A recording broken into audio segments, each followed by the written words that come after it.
White ash ball press.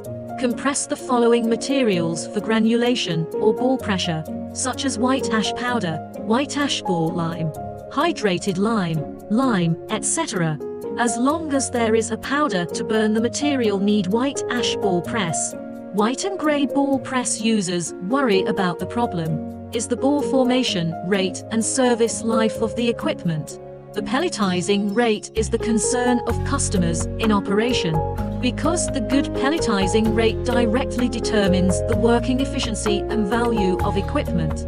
It improves the pelletizing rate of equipment. Generally speaking, the larger the feeding amount of the white ash ball press, the smaller the size of the ball, and the lower the strength. If the feed is too small, the raw material density is not good, and the strength is low. Now, the white ash ball press generally uses the distributor to divide the material, which can ensure that the white ash ball press feed evenly.